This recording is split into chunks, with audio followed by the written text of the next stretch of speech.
novos significados ao estar à distância mais próximos. E eu sinto vocês muito próximos. Eu também agradeço muito a a editora Penso, do Grupo A, por ter publicado em língua portuguesa esse livro muito importante para a abordagem de Reggio Emilia e para a Reggio Children. Um agradecimento à Fundação Gordinho por ter colaborado e ter apoiado esse projeto.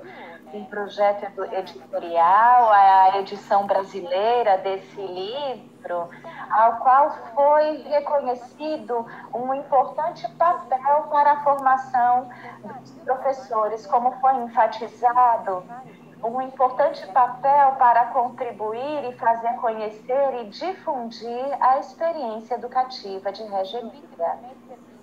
Vocês devem me permitir também fazer alguns agradecimentos que eu me sinto no dever para, até por me sentir tão próxima, um agradecimento ao professor Hubert, que eu tive o prazer de conhecê-lo há um ano, como ele lembrava, um ótimo componente do Conselho Estadual de Educação de São Paulo, uma pessoa muito importante para dar uma contribuição decisiva para a qualidade da educação no Brasil.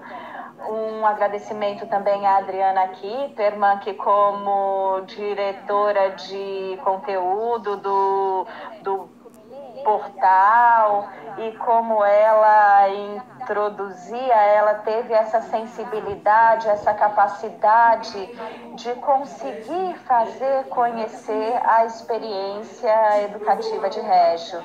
Um agradecimento muito especial pela amizade que nos liga, a Ana Tereza Gavião Mariotti, mas também Cida Bosco, pelo papel importante que tem na Fundação, mas na educação em geral, na relação com Reggio, e uma relação de amizade que eu considero muito especial com Reggio e conosco, junto com a vice-presidente da Fundação, a senhora Maria Tereza, uma senhora realmente muito apaixonada pela educação de qualidade e direitos da infância, com a qual nos liga uma ligação muito especial. Um agradecimento a todas as pessoas, porque eu não queria me esquecer de ninguém, da editora, da Fundação, da Reggio Children, de Reggio, que com papéis diferentes e maneiras diferentes trabalharam e tornaram possível esse projeto editorial. E, enfim, não por último, um agradecimento à instituição Escola e Creches da Infância de Reggio Emilia, e em especial a todas as crianças, professores, atelieristas, pedagogistas, cozinheiras, auxiliares, pais das creches e escolas municipais da infância de Reggio Emilia, que reabriram no dia 7 de setembro passado. Esse livro é uma grande obra coletiva e eu penso que este seja o primeiro grande valor na sua primeira edição, mas essa edição brasileira também é resultado de uma grande obra coletiva. Eu me perguntei como apresentar esse livro nessa ocasião hoje, uma apresentação que eu chamei As 100 Linguagens em Mini-Histórias, uma crônica tenra e solidária, também citando uma contribuição, um título no livro. Por que esse título e por que publicar esse livro? Em 1995, quando saiu em italiano a tradução do livro publicado nos Estados Unidos, As 100 Linguagens das Crianças, que saía traduzido em italiano depois de ter sido publicado nos Estados Unidos. A morte de Loris Malaguzzi era para as escolas de Reggio uma ferida ainda aberta. O livro foi publicado em 95 e o professor Malaguzzi ele morreu em janeiro de 1994.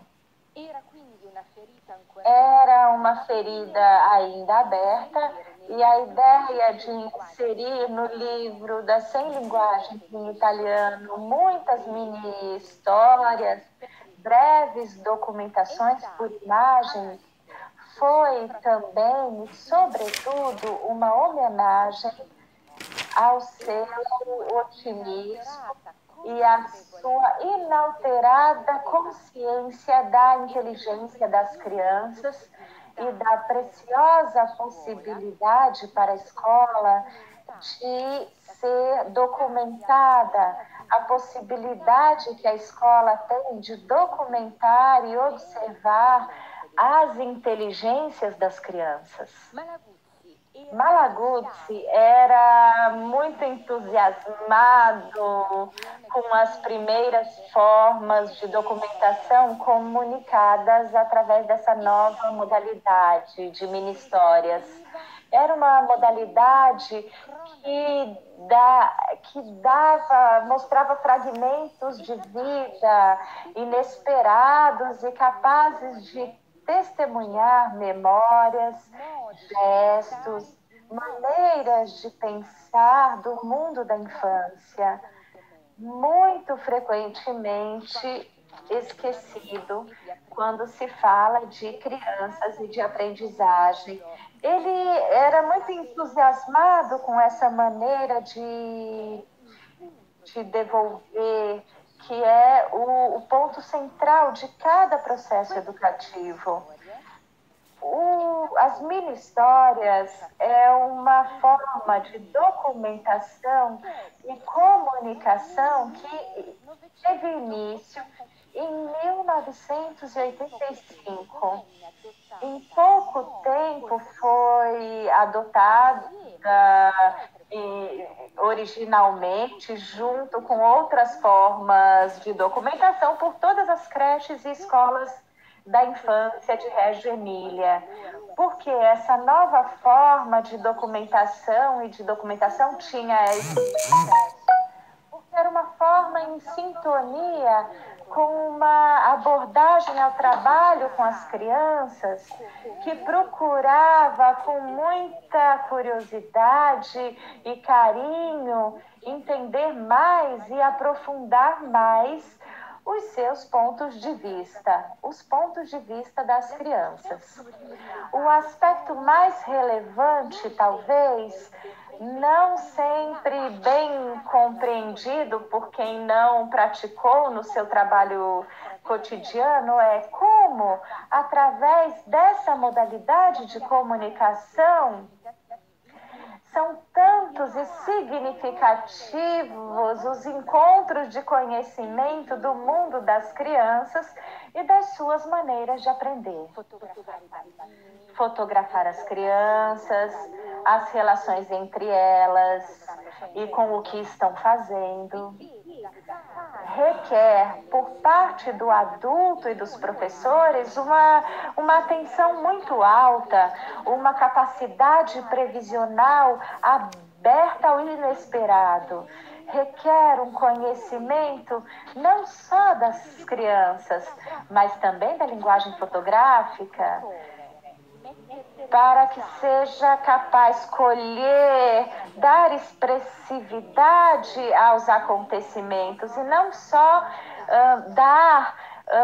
devolver uma história plana e didática.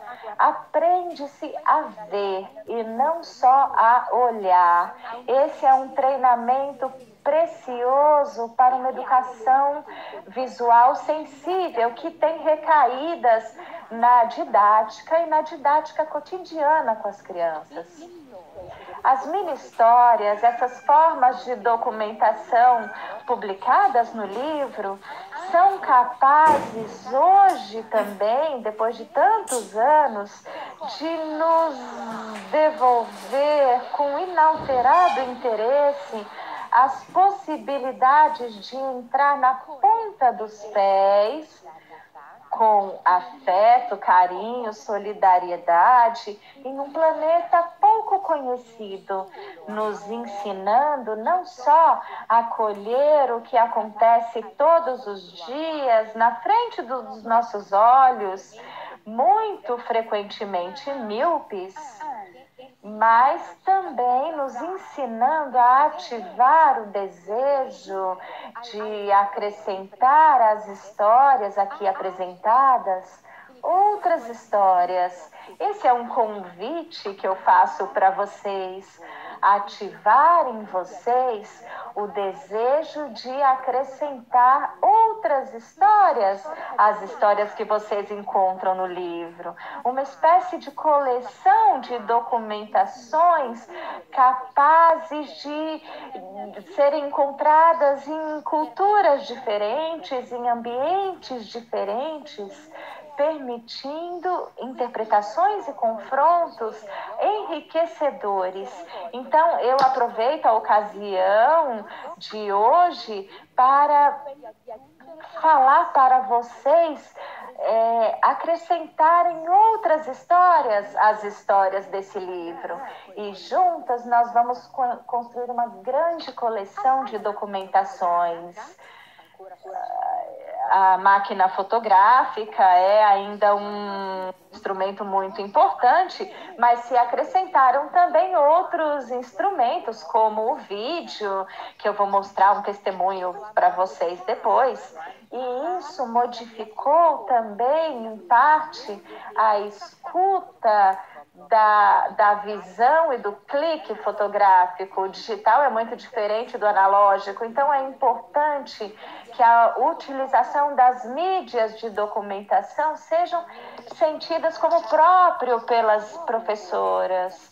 E entraram outras formas de documentação, tanto digital quanto analógica, mas permanecem inalterados tanto a importância que a abordagem de Régio atribui à observação e à documentação e o comprometimento de professoras, atelieristas, pedagogistas, que se comprometem a comunicar através da documentação visual uma didática preciosa, eficaz e fecunda para todos aqueles que se interessam e querem entender mais sobre o mundo das meninas e dos meninos. As mini-histórias são, então, uma forma de comunicação e de documentação.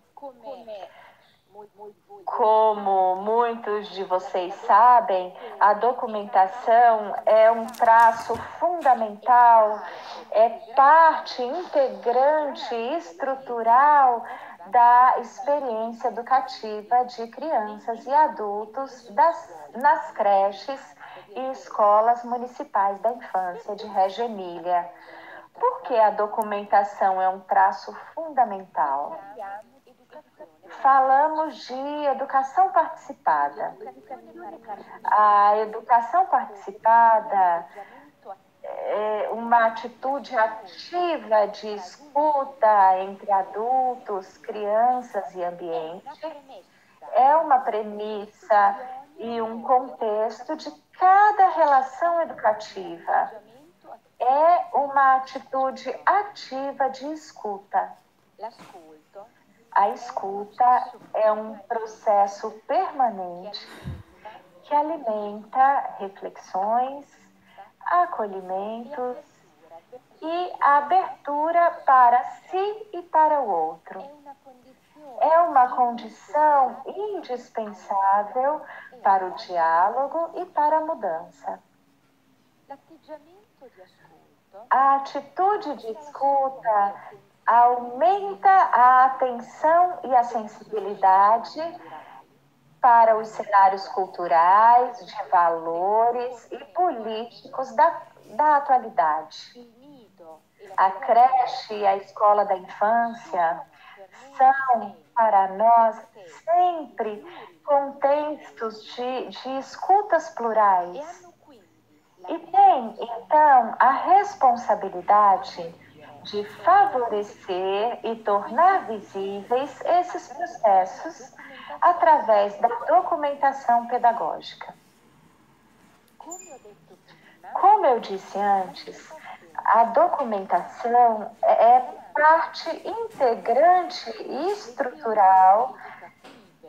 As teorias educativas e as didáticas da experiência educativa de Reggio, enquanto a documentação dá valor e torna explícita, visível e avaliável a natureza dos processos de aprendizagem subjetivos e de grupo das crianças e dos adultos. Identificados através desses processos de aprendizagem subjetivos e de grupo, são identificados, são acolhidos através da observação e da interpretação, que tornam, então, esses processos compartilháveis, se tornam um patrimônio comum. A experiência educativa que se realiza na creche e na escola da infância assume pleno significado se a documentação realizada em itinere, ou seja, esse aspecto não de uma documentação fechada, mas que acontece no processo educativo, em progress, que se realiza nas creches e escolas da infância, assume pleno significado se a documentação realizada em itinere, em progress, é revista, reconstruída, ressignificada, interpretada no confronto e com a contribuição de diferentes pontos de vista. Está aí a importância da colegialidade, do trabalho em grupo. Podemos dizer também que a documentação, nesse sentido, é uma maneira de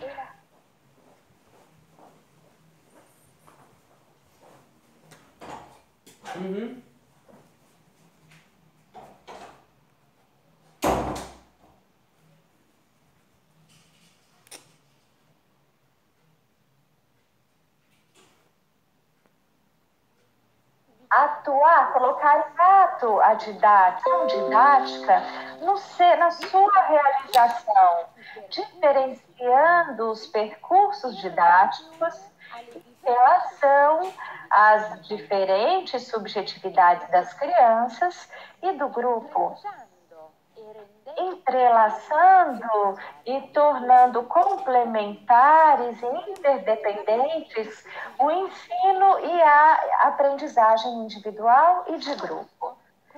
Isso permite superar a ideia de ação didática como sequência de atividades pré-definidas pelo adulto, segundo uma ideia de conhecimento padronizado igual para todos. Não, existe uma circularidade constante entre os processos de aprendizagem das crianças individuais e de grupo e os processos de aprendizagem e de ensino dos adultos, onde fica central a relação fundamental entre a teoria e a prática. Os documentos colhidos se tornam materiais para a atualização das professoras e a projetação da didática. Então, a documentação é uma documentação como a das mini-histórias, como nós vamos ver, são materiais fundamentais para a formação das professoras. A documentação é um instrumento fundamental de trabalho com as crianças, porque consente repercorrer, junto com as crianças, os seus percursos de elaboração, permite deixar no ambiente, no espaço da escola, a memória dos processos que se realizam. A documentação é também objeto de troca comunicativa com os pais. A dimensão cotidiana, nos encontros que se realizam com eles, uma dimensão formativa ampla dentro dos grupos de trabalho, mas também com os colegas e, mais em geral, com a comunidade. Em cada creche e escola, se escolhe e utiliza-se modalidades, estratégias, instrumentos de documentação múltiplos e diferentes, agendas cotidianas, cadernos temáticos, publicações, imagens, filmagens de vídeo. Cada estratégia de documentação oferece aos pais a possibilidade de colher fragmentos do cotidiano importantes para conhecer a vida das suas crianças e a experiência que estão realizando na escola. As mini-histórias colhidas nesse livro e contadas por professoras e crianças de Régio, como está bem enfatizado na capa, se colocam na moldura de significado que eu brevemente tracei para vocês. As mini-histórias são partes da história e das experiências vividas por crianças e professoras de Reggio Emília, compartilhadas com os pais. As mini-histórias que nós vamos ver, eu vou trazer duas e vou trazer uma nova, nós vamos ver 3 juntas. Essas mini-histórias são resultados dos processos de escuta e de observação e interpretação que se realizam. A documentação, nesse sentido, é entendida como escuta visível, tornar visível a escuta, entendida como observação dos processos das crianças. Isso assegura que o grupo de crianças e cada criança possa se observar na aprendizagem, mas isso garante também aos professores a possibilidade de aprender a ensinar observando os processos de aprendizagem das crianças. Então, não trair os processos de aprendizagem das crianças, mas ser solidários com os processos de aprendizagem das crianças, partir das crianças para ativar o processo circular de ensino e aprendizagem. As mini-histórias, essas breves narrativas visuais, esses fragmentos de cotidiano que visíveis se tornam especiais, extraordinários, nos devolvem uma grande beleza da inteligência das crianças, mas também das professoras. As presentes nos livros são muitíssimas, que são resultado de muitas, múltiplas modalidades de coletânea, foram escolhidas para dar diferentes faces dos processos de estratégias das crianças e das professoras. As mini-histórias, como nós veremos, consentem a leitura, a revisitação e a avaliação. Todas ações que são parte integrante de um processo de construção do conhecimento. São essenciais para a compreensão dos processos cognitivos das crianças, mas também das relações entre crianças e adultos.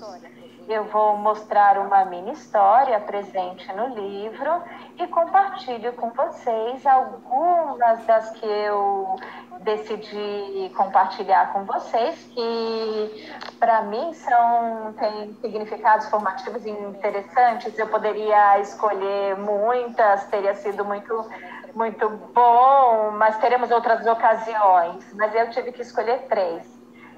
atuando como um processo formativo. O que posso dizer, me pode dizer essa minha história? Para o que me serve? Como eu posso pensar no meu profissional? Como eu posso construir o meu trabalho? Eu proponho algumas perguntas que penso que são importantes para quem trabalha com escola e como essas perguntas podem ser interpretadas pela abordagem educativa de Reggio. Qual é a relação entre ensino do adulto e aprendizagem das crianças? Como a escola pode valorizar a capacidade de explorar e construir conhecimentos das crianças? Na filosofia educativa de Reggio, nós temos como referências teóricas o construtivismo, socioconstrutivismo, teoria social do conhecimento, revistas à luz da experiência, redefinidas, e a moldura fundamental para nós é a teoria das 100 linguagens. Nós podemos dizer que a aprendizagem é um ato e um processo de construção. As crianças aprendem fazendo e refletindo sobre o próprio fazer, em um processo de idas, vindas, paradas, avanços. E esse processo se alimenta reciprocamente no encontro e na troca com os outros, com objetos e sujeitos que as crianças encontram, mas também encontros com a mente e a emoção dos outros. Isso enfatiza que a aprendizagem não é um processo linear, não é feito de sequências, não acontece através da rigidez de etapas a alcançar e a superar. A qualidade de uma aprendizagem não é dada só pelo o que a criança aprende, mas, sobretudo, como a criança aprende. Falamos, então, de uma aprendizagem feita de cognição, emoção, subjetividade, estética, ética, afetividade, relação, sem separação nem distinção de níveis, de planos. Esses aspectos, esses conceitos que eu compartilhei com vocês, tenta torná-los visíveis através de uma pequena história documentada presente no livro. É uma mini história intitulada Uma Bússola para Duas Elisas, e é relativa a um grupo de crianças de 5 anos, e em especial o processo de duas meninas de 5 anos. Elisa F e Elisa M são duas meninas que frequentam a sessão de 5 anos da Escola da Infância Viana e estão desenhando a si mesmas com a própria sombra. Toda a classe de 5 anos está investigando a sombra. Como é gerada a sombra? Com quais diferenças? As variações produzidas pelo passar do tempo na sombra, das formas do sujeito, da matéria com que é feita, como muda a sombra com relação à fonte luminosa. Então, muitas perguntas estão atravessando o grupo de crianças. Uma investigação que tem aspectos científicos, gráficos, paisagísticos, que potencializa o imaginar, constrói olhos diferentes para olhar a realidade. As meninas, através do desenho, constroem e comunicam duas conjecturas diferentes, duas teorias diferentes sobre a sombra. O que tem essas teorias? Aspectos similares e diferentes. Uma é a teoria da Elisa M, a outra a teoria de Elisa M, onde tem duas figuras, uma em cima e uma embaixo. São duas teorias que têm aspectos similares e diferentes, que consideram identidades e relações diferentes. Em frente a esses dois desenhos, a professora poderia assumi-los como uma prova, uma verificação, e poderia propor a solução correta, propondo desenhos, explicações, simulações comentadas. Mas uma escola que coloca ao centro o sujeito que aprende, uma escola que escolheu apoiar os processos de aprendizagem através da construção e não através do ensino, valoriza outras modalidades mais sutis, mais confiadas às subjetividades das crianças. Por exemplo, a aproximação entre as crianças, apoiar o hábito de trabalhar com outros, de refletir com os outros, sustenta a importância da argumentação, da discussão, sustenta a importância de aprender a ideia dos outros se são manifestadas melhores que as próprias, e também a valorizar o pensamento que procura no outro incrementos de conhecimento e de solidariedade. E esses estilos pertencem às crianças naturalmente, mas a escola pode não considerá-los. Consideramos importante que a escola não só tenha o dever de apoiá-los, mas de fazer evoluir, provocando com estratégias apropriadas, trabalhos em pequeno grupo, tempos dilatados, que permitem que o pensamento se expanda, gerar perguntas ao invés de dar tarefas e exercícios. É uma maneira de respeitar estilos diferentes das crianças, dar espaço, visibilidade e legitimação aos mesmos. Nas discussões e avaliações dos desenhos, as meninas dizem: nós podemos verificar fora se nós fizemos certo, e saem. Acreditamos ser importante que a escola preveja, torne possível, através de um ambiente que favoreça, que torne possível às crianças essa liberdade de ação e experimentação. É importante que o adulto aceite não ser ator protagonista, mas assumir o papel de observador atento e participativo, mas de deixar o protagonismo com as crianças.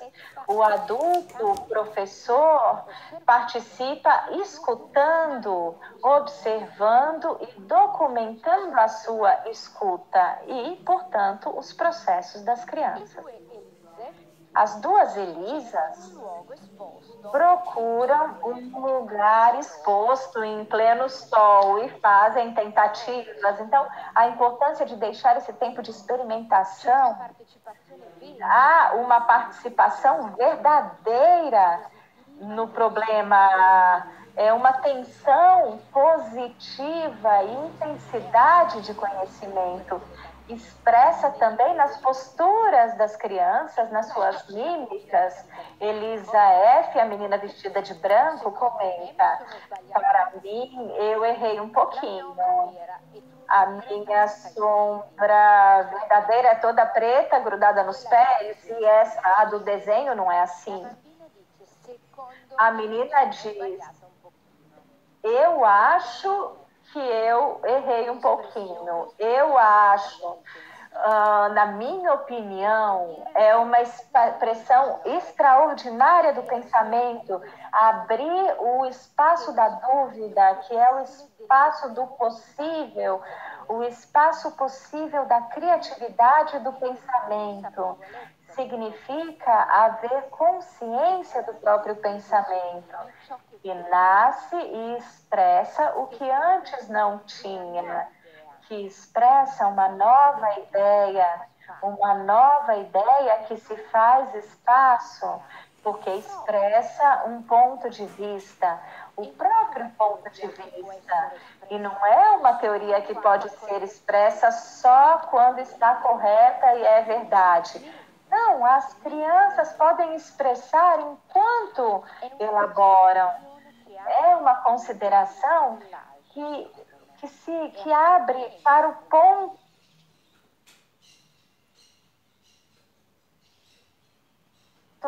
de vista do outro, que acolhe o ponto de vista do outro. E a outra, Elisa, acrescenta o seu ponto de vista. Você deve colocar também com a testa, a cabeça para baixo e um pouco de lado. Então, as informações das meninas são suficientes, voltam para a mesa e se colocam alegremente no trabalho. Então, a primeira coisa, pintam de preto a sombra, porque entenderam que a sombra é preta. Mas Elisa M acrescenta, olhando o desenho da amiga, mas você não vê que você fez muito longe? Eu não sei por que você não faz os pés grudados, você não viu? E Elisa F sabe que a amiga tem razão, mas se faz uma rebelião, vendo que a competência da amiga é maior que a sua, então expressa através de uma procura de solução concreta e diz: a pessoa faz o que quiser, eu posso também recortá-la e colocá-la mais perto. Elisa M, enquanto desenha, comenta: você não pode fazer como você quiser, você tem que fazer como a sombra quiser. E as duas meninas continuam discutindo e desenhando. Elisa F colhe o significado da argumentação da amiga e introduz, dentro da sua elaboração, um elemento novo: a fonte luminosa, o sol, que no seu desenho não tinha.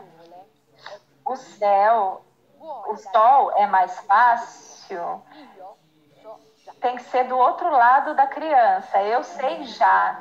E a discussão e o confronto continuam sempre muito acesos, intensos, e no final, essas são as duas conjecturas finais. E aqui vocês veem as duas conjecturas iniciais e finais das duas meninas. Porque eu quis comparar as duas hipóteses, as duas conjecturas?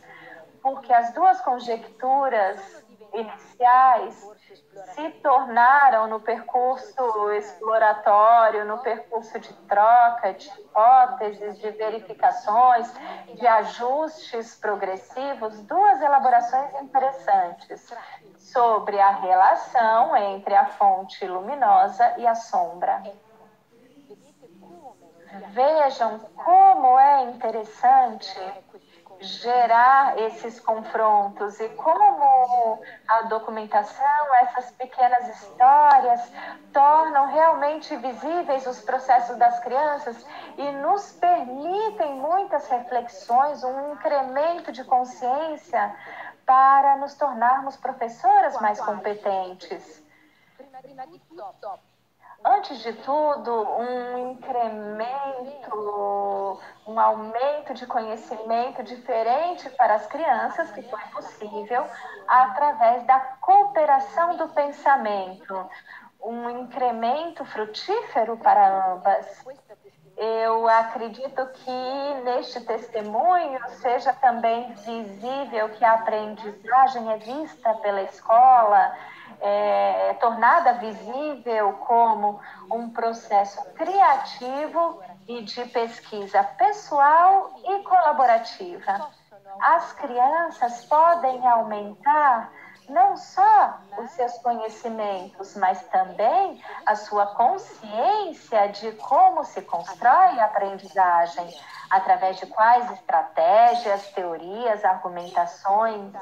Eu acredito que esta mini história, este testemunho, também enfatize o valor das diferenças individuais. E se essas são propostas como riqueza para o grupo, e esse é sempre muito importante. Como escola, nós acreditamos, nós temos que dar a nossa contribuição a uma cultura do respeito, da escuta, do encontro, que é também uma cultura de paz. Essas coisas, essa pequena mini história nos permite discutir entre nós, professoras, mas também com os pais. A história das duas Elisas nos diz também muitas outras coisas, enfatiza muitos outros aspectos importantes. Que as documentações colhidas pela professora por imagens, anotações escritas, se tornam um lugar de formação que permite às colegas dar contribuições, aumentar o próprio conhecimento sobre a criança que aprende, mas também sobre as condições que foram construídas para que as aprendizagens fossem geradas, as estratégias colocadas em ação pelo adulto. Essa mini história permite, como eu disse antes, pensar e projetar os passos sucessivos a serem realizados com as crianças, mantendo dentro do percurso as indicações que as crianças nos dão. E eu poderia continuar. É uma mini história extraordinária que oferece muitos pontos formativos. E agora eu vou continuar contando uma breve história de crianças, sempre presente no livro, de crianças muito pequenas. Crianças que investigam, se relacionam, pensam, descobrem, se surpreendem e nos surpreendem. Os protagonistas são Letícia, 21 meses, Chiara, 22 meses e um telefone. Vocês entendem que essa é uma documentação histórica, mas para mim é ainda extraordinária. O telefone que está na mão da menina mostra que é muito histórica, mas são objetos de grande interesse para as crianças, esses telefones. Nós sempre procuramos esses telefones, recuperamos. Letícia e Chiara estão brincando em um canto da creche com um telefone. O telefone é para elas um objeto fascinante, que sugere também gestos familiares, pegar o fone, né? Naquele caso também tinha aquele ditador, e a um certo ponto, Chiara, que está com o fone na mão e que não quer compartilhá-lo com a Letícia, recolhe um sapato que saiu do seu pé. Estão vendo? E dá para a Letícia. Letícia explora com curiosidade o sapato. Talvez não é o que parece. E a mensagem de Chiara é evidente. E a metáfora é extraordinária. A conversa pode ser recíproca. Ambas as crianças têm um fone. A ideia é extraordinária e merece uma verificação. Chiara se dobra e tira o sapato de Letícia. E o sapato de Letícia vai saber se tornar um telefone ou é uma virtude só do sapato de Chiara? E é com certeza uma história muito bonitinha que pode nos fazer rir. Mas nós saímos dessa sensação empática. Essa história nos pede, sobretudo, para sermos mais atentos como adultos às brincadeiras que cotidianamente as crianças realizam sob os nossos olhos e que com muita frequência nós subestimamos ou banalizamos. Estamos falando de direitos das crianças de encontrarem contextos que acolham, ativem e valorizem as suas potencialidades. Nós falamos de metáfora. Agora eu vou mostrar para vocês uma outra pequena, mas extraordinária história que não está no livro, mas nós continuamos documentando por mini histórias. É um vídeo recente para mostrar que, como eu dizia antes, continuamos também por imagens que tem uma qualidade importante, mas começamos a usar mais o vídeo para conseguirmos ser cada vez mais solidários aos processos de aprendizagem das crianças. O vídeo que eu vou mostrar faz parte de uma pesquisa muito mais longa sobre a produção de metáforas visuais nas crianças. É uma pesquisa que nós realizamos também com a Universidade de Modena e Reggio Emília. Um pensamento em festa se chama os processos metafóricos nas aprendizagens das crianças. Nós realizamos uma mostra que se encontra aqui no Centro Internacional e saiu o catálogo da mostra. E nesse vídeo são protagonistas 4 crianças: Madalena, 15 meses, Nicoló, 14 meses, Alessandro, 32 meses e Sofia, 29 meses. Crianças pequenas, 14 e 15 meses, e crianças um pouco maiores. E junto com essas 4 crianças, o outro protagonista é um círculo de arame. Vamos ver o vídeo. O arame.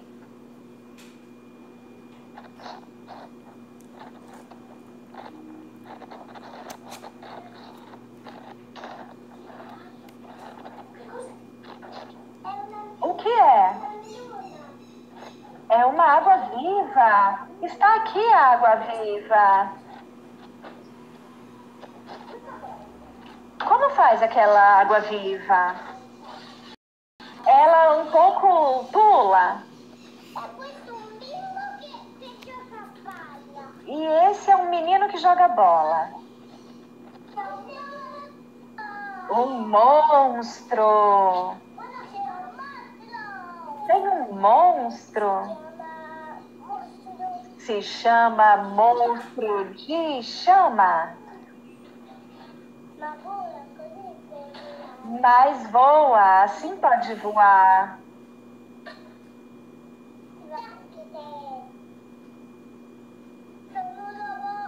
Sou um robô.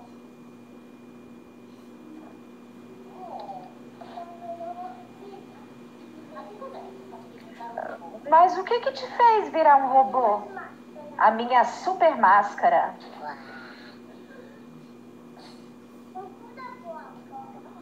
Um cospe-fogo.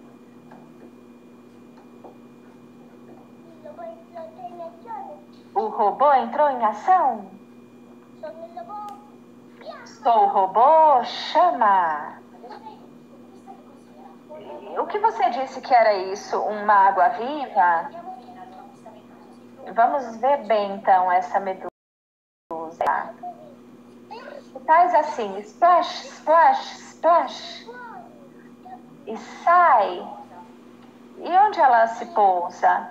Aqui, nos caminhos, ela pousa assim.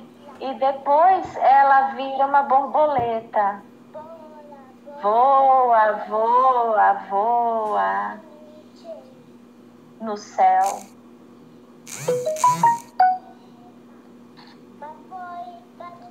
Mas depois cai. É uma água-viva.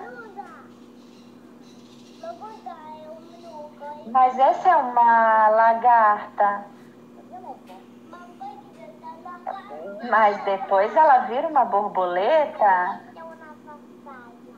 Essa também é uma borboleta. E com as suas asas.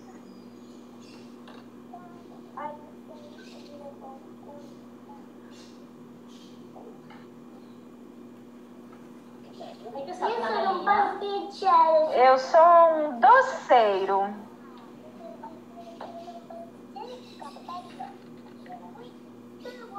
Eu virei um doceiro com um chapéu. Você quer colocá-lo?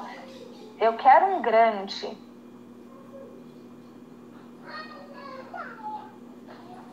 Borboleta.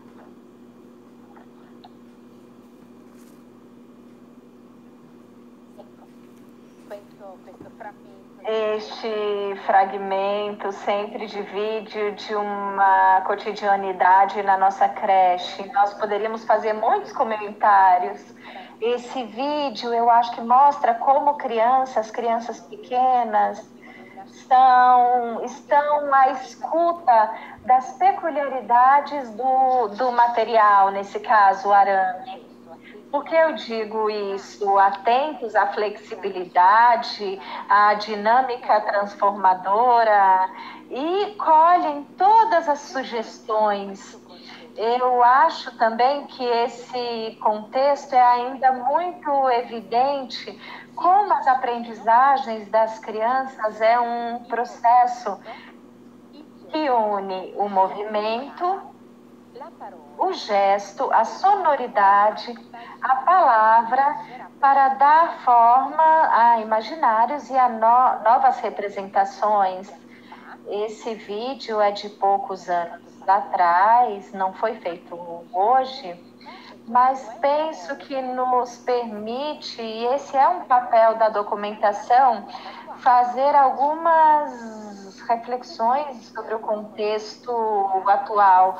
Se nós pensarmos no contexto gerado pela pandemia e nas consequências que poderiam haver na frequência ou não frequência dos contextos educativos, até depois da emergência sanitária, isso nos permite muitas reflexões. Nós vimos essas ações das crianças no vídeo, feitas em presença com outras professoras, com materiais particulares, especiais, muito normais e usados, mas especiais pela forma como são propostos. Se pensarmos nessa situação vista pelas crianças à distância, as crianças experimentam através de telas mais ou menos grandes. Essas ações perderiam muito sua potência, perderiam a potência, as percepções e as sensações que a ação sobre o mesmo objeto que passa de mão em mão oferece. Uma passagem de mão em mão entre as crianças que entrega a outra criança não um objeto, mas um imaginário. Então, haveria um empobrecimento do imaginário, que aqui nós vimos rico e enriquecido pelas contribuições das duas crianças maiores com as crianças menores. O arame que é água-viva, depois borboleta, depois lagarta, depois de novo borboleta. A um certo ponto, o arame é vestido e se torna uma fantasia. É forte a potência teatral que as crianças imprimem nos gestos, na tonalidade da voz, expressões mímicas faciais. O espiral de ferro, de arame, a super máscara para se tornar um robô, diz Alessandro, um robô cospe fogo, diz Sofia, um robô chama, diz Alessandro, que depois ele vai falar que é um doceiro, colocando na cabeça a mesma espiral. As transformações de cada criança se tornam patrimônio do grupo, são compartilhadas com o outro, são respeitadas, aceitas e se tornam cada vez mais um ponto de partida para continuar modificando a identidade do arame e das próprias crianças. As crianças menores acompanham atentas. Madalena, vocês viram, tinha nas mãos um ferro e interroga com um olhar surpreso e parece perguntar, mas é mesmo tudo aquilo que as crianças maiores dizem? Mas Nicolò, que se insere a um certo ponto nessa produção de representação fantástica, como que se apropriando do imaginário das crianças maiores, afirma, borboleta. Os registros comunicativos das crianças grandes e próximos, mas um pouco mais complexos, empurram um pouco mais para lá o imaginário do menor, que tem só 14 meses, e o enriquecem de espaços potenciais.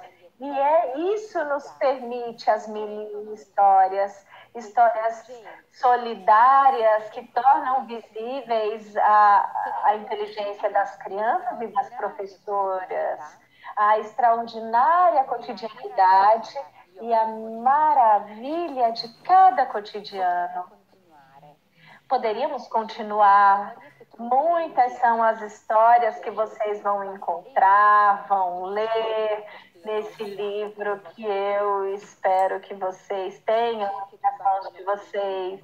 As pesquisas de uma criança com um tubo, pesquisas de cores, astronaves, mensagens especiais amorosas, como construir cadeiras e pontes, o preço das maçãs, encontros entre crianças e árvores e muitas outras histórias.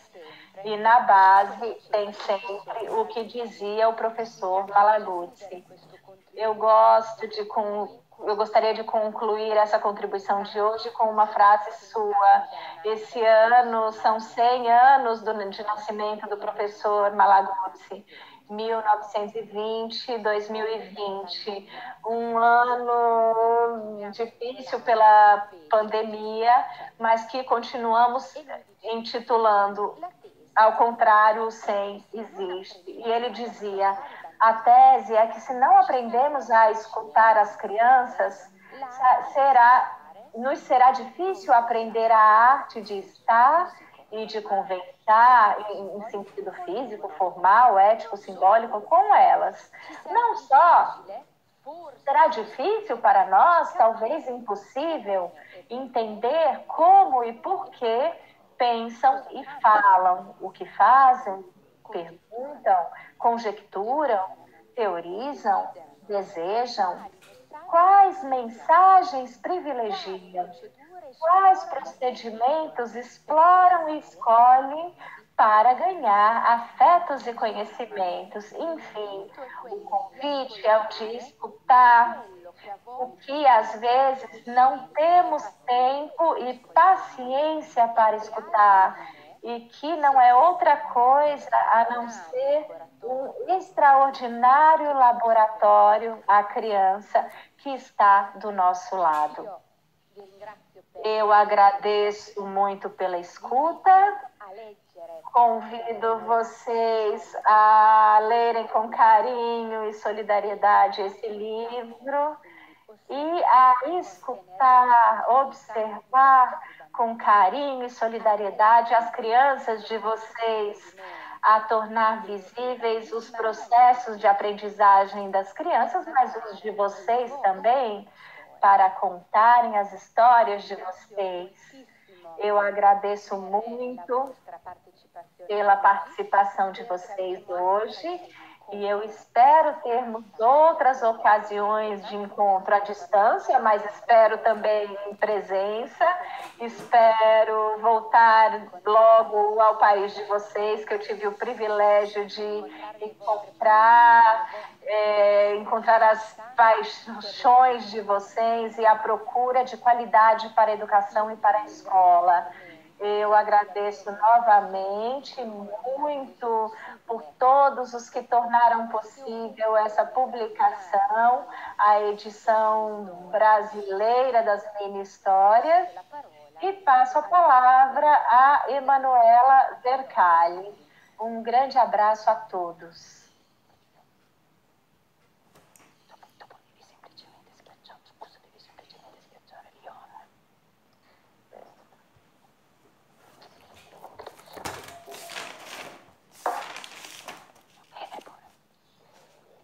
Buongiorno a tutti.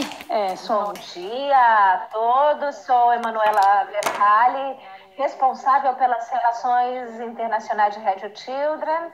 É um prazer poder cumprimentar vocês, colegas da Fundação, com quem eu colaborei e continuo colaborando com grande prazer todos os dias, por tantos projetos que nós estamos desenvolvendo juntos, e também todos vocês que estão conectados nesse momento. Então, para concluir esse momento e para responder aos muitos pedidos que nos chegaram de iniciativas de formação de materiais e publicações relativas à experiência das creches e escolas da infância como município de Reggio Emília, nós queríamos compartilhar com vocês algumas imagens que resumem informações úteis para quem quer se aproximar dessa experiência pedagógica ou querem continuar o próprio percurso de pesquisa e estudo do Reggio Emília Approach. Além das publicações que vocês estão vendo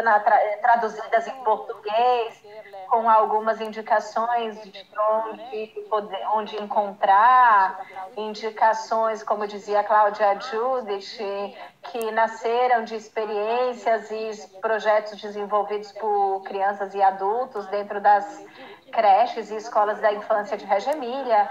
Queríamos compartilhar com vocês também um rico e intenso calendário de iniciativas de formação online.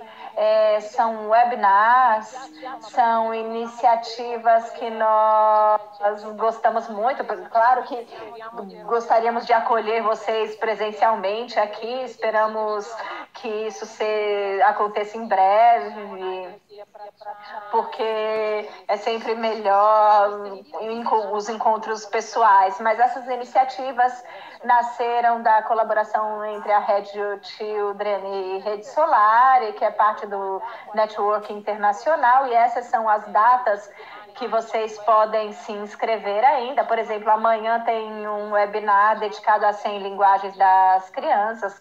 É um tema... inclusive nesse ano, dedicado aos 100 anos de nascimento de Loris Malaguzzi, e depois, a partir de 7 de novembro, por uma série de sábados que vamos passar juntos, até 5 de dezembro, nós vamos compartilhar iniciativas para um público de língua espanhola e portuguesa sobre vários aspectos da abordagem educativa de Reggio Emília. Eu concluo rapidamente dizendo que, para ficarem atualizados sobre iniciativas online, outros materiais e publicações que a Red Children está desenvolvendo. Nós convidamos vocês a seguirem o nosso site e a se inscreverem na nossa newsletter para serem atualizados em tempo real sobre todas as novidades editoriais e iniciativas de formação profissionais que a Red Children vai lançar para o mês de outubro, novembro e dezembro. São muitas pequenas surpresas que eu espero que sejam acolhidas por vocês, como vocês acolheram esse belíssimo momento do lançamento do livro. Eu agradeço novamente e me despeço.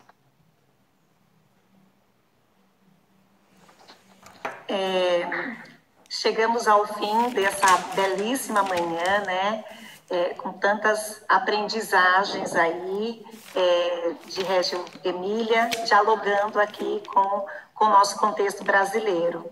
Em nome da Fundação e do Grupo A, nós agradecemos muitíssimo a Cláudia, a todo o pessoal de Régio, que tem sempre nos acolhido em momentos, né, nesse momento tão difícil que estamos passando. Entendemos que nessa incerteza, né, Cláudia, nesse futuro tão desconhecido por nós, mas estarmos juntos, dialogando, pensando, primeiramente nos tira desse movimento midiático que tem paralisado tanta gente, mas também nos coloca a pensar no futuro e dar forma a ele, né? Porque nós precisamos dar forma a esse futuro tão incerto, para as nossas crianças, para os nossos meninos e meninas que tanto precisam desse espaço chamado escola. Temos aqui, pelo chat, nós acompanhamos algumas perguntas, mas não dá para ler todas. Selecionamos uma para encerrar e dizer que estamos desenhando, a Fundação está desenhando, junto com o Régio, um curso de aprofundamento para o ano que vem. Então, acompanhem o nosso Instagram, no @FAforma, que logo, logo teremos aí novidades de aprofundamento dessa abordagem tão reconhecida no mundo e que tem nos presenteado aqui na educação brasileira. A fala é da Sibéria Franca, ela diz assim: estou tão encantada com essa live leve, ultimamente estamos em lives tão tensas, nessa estamos vendo crianças aprendendo leituras, mundo de leituras para elas, está tudo muito perfeito. Fica aqui o nosso agradecimento a essa manhã, a tantas pessoas que estão de vários lugares do Brasil nos assistindo, e até mesmo fora do Brasil. Foi um movimento importante para nós darmos continuidade e pensarmos com leveza esse momento que está por vir. Um grande abraço a todos e até breve.